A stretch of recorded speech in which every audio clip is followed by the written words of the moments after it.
প্রথম কথা হচ্ছে পূর্ব পরিকল্পিত অভিষেক ব্যানার্জি নির্দেশ দিয়েছিল এখানকার জেলা পুলিশকে যে কোনোভাবে শুভেন্দু অধিকারীকে এবং এমএলএদের বারুইপুরে ঢুকতে দেওয়া যাবে না। কার্যত বিমান ব্যানার্জির নির্দেশেই এটা হয়েছে।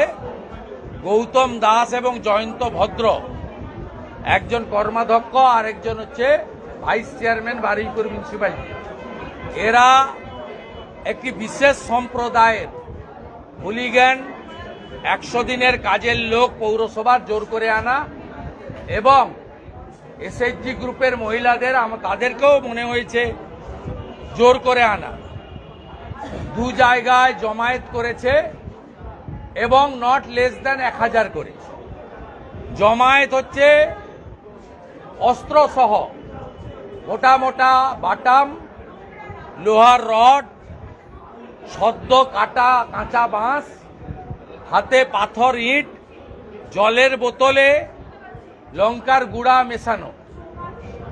এক অভিনব দৃশ্যের সাক্ষী পশ্চিমবঙ্গ বিধানসভার প্রায় 50 জন বিজেপি এমএলএ, বিরোধী দলনেতা, শতাধিক সাংবাদিক এবং কয়েক শত পুলিশ, ইনক্লুডিং আমাদের সেন্ট্রাল ফোর্স যারা আমাদের পিএসও আছে, তারা তো ল অ্যান্ড অর্ডার মেনটেন করতে পারেন না, তারা আমাদের বডিকে সেভ করেন।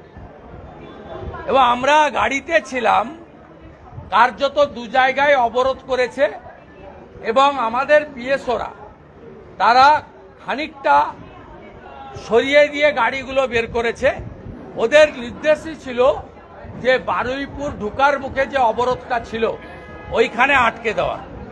কিন্তু আমরা প্রাণ যায়, তবুও আমাদের যে 3000 কর্মী জমায়েত হয়েছিল বারুইপুর শহরের মধ্যস্থলে, আমরা সেখানে পৌঁছাবো।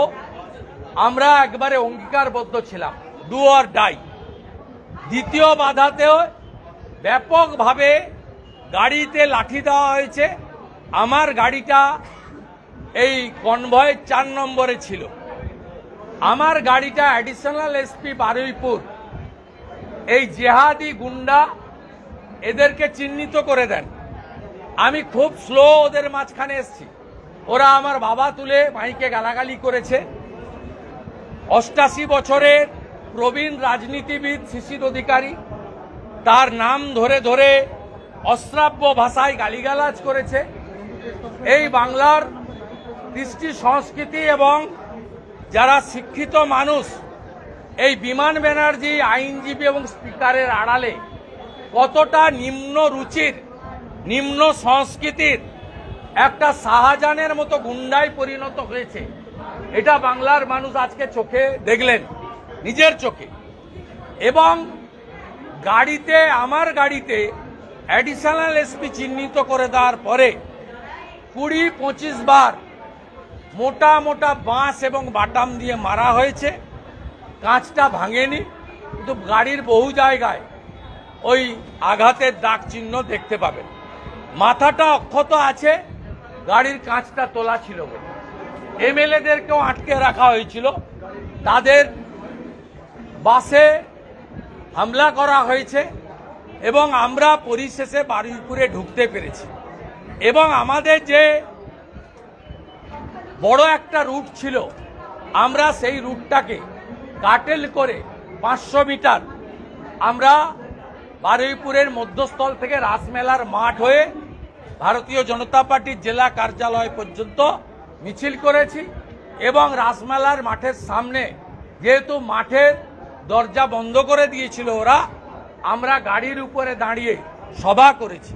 এবং আপনারা অবাক হয়ে যাবেন, আমি আজকে তমলুকের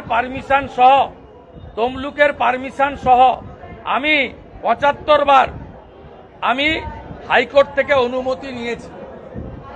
এবারে পুলিশ আমাকে অনুমতি দিয়েছিল। এটা ট্র্যাপে ফেলা হয়েছে আমাদেরকে।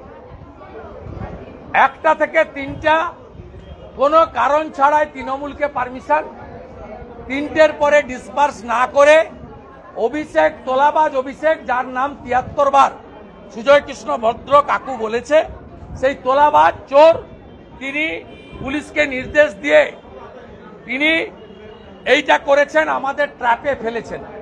উদ্দেশ্য কি? আমাদের মেরে ফেলা। 26-এর আগে পথের কাঁটা সরিয়ে দেওয়া, আর যে কর্মীরা এখানে জমায়েত হয়েছিলেন সেই কর্মীদেরকে হটুগঞ্জে একবার মেরেছে, 45 জন আহত হয়েছিল, প্রাইভেট হসপিটালে চিকিৎসা করাতে হয়েছে। 100-র উপরে ট্রেকার, অটো, টোটো, মোটরসাইকেল ভেঙেছিল, পুড়িয়েছিল।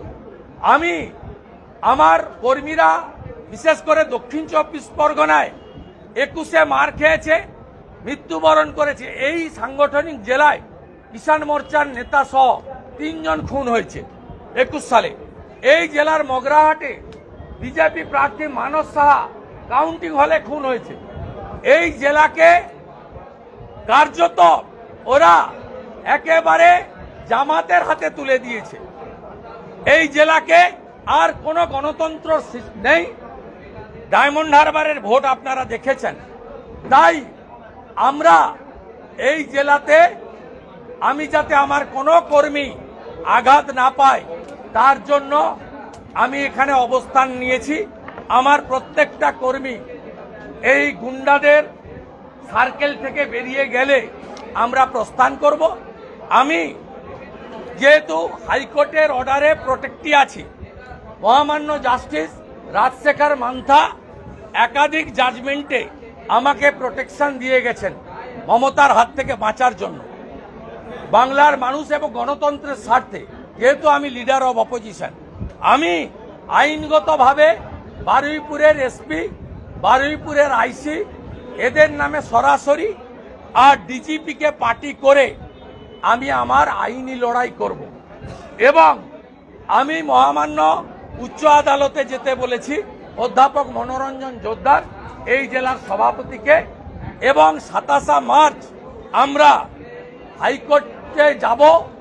হাইকোর্ট যদি অনুমতি দেয়, তা হাইকোর্টের দেওয়া গাইডলাইন মেনে আমরা হাজার হাজার কর্মী সমর্থক এনে বা আমাদের দক্ষিণ 24 পরগনার 4টে সাংগঠনিক জেলা এবং দক্ষিণ কলকাতা, এই 5টা সাংগঠনিক জেলা এবং দক্ষিণ 24 পরগনায় যারা মূলবাসী, অরিজিনাল দক্ষিণ 24 পরগনার মানুষ, যারা এখানকার দলিত সমাজের মানুষ, ফিশারম্যান কমিউনিটির মানুষ, সেই মানুষদেরকেও বলবো এটা লাস্ট লড়াই আমাদের। আমাদের যে দৃশ্য আজকে দেখেছি তাতে পশ্চিমবঙ্গে ভোট হতে পারে না। কেন্দ্রীয় সরকার এমএইচে আমাকে সিআরপিএফ দিয়ে রেখেছেন, জেড ক্যাটাগরি। তাদের ভূমিকা আমাকে বাঁচানো চেষ্টা করেন তারা। আমাদের এমএলএদের সিআইএসএফ আছে, কিন্তু আমার বিজেপি কর্মী, বিরোধী দলের কর্মী, এমনকি ভোটারদের নিরাপত্তা কে দেবে? কে দেবে নিরাপত্তা?